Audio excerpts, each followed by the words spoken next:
காட்டுக்கு இப்படியே போயிருக்கிறது. போகும்போது ஒரு மதம் பிடித்த யானை வந்து, இந்த யானை மதம் பிடித்த யானை. உங்களுக்கு தெரியும் மதம் பிடிச்ச என்ன ஆகும்?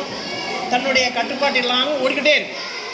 அந்த யானை பாகன் சொல்றான், இந்த யானைக்கு மதம் பிடித்து விட்டது, ஆகவே எல்லோரும் இங்கிருந்து சென்று விடுங்கள் அப்படின்னு சொல்றாங்க.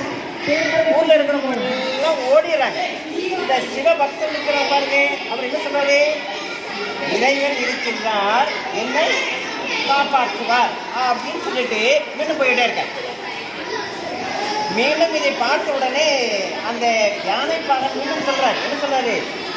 யானைக்கு மதம் பிடித்து விட்டது, ஆகவே இங்கிருந்து எல்லோரும் ஓடிவிடுங்கள் அப்படின்னு சொல்றார். அப்பவும் அவர் ஓடல. ஏன்? இறைவன் இருக்கின்றார், இறைவன் என்னை காப்பாற்றுவார் அப்படின்னு சொல்லிக்கிட்டே இருக்கார். மீது எல்லாருமே ஓடிட்டார்.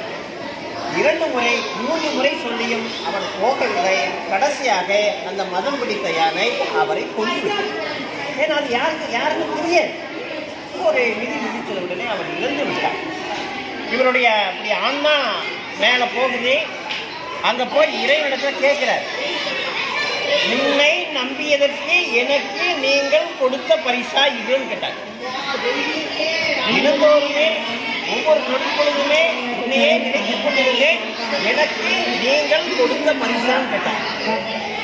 இறைவன் சொன்னார், ஏ பக்தனே, நான் யானை பாகனுடைய உருவத்திலே வந்து உனக்கு 3 முறை எச்சரித்தேன்.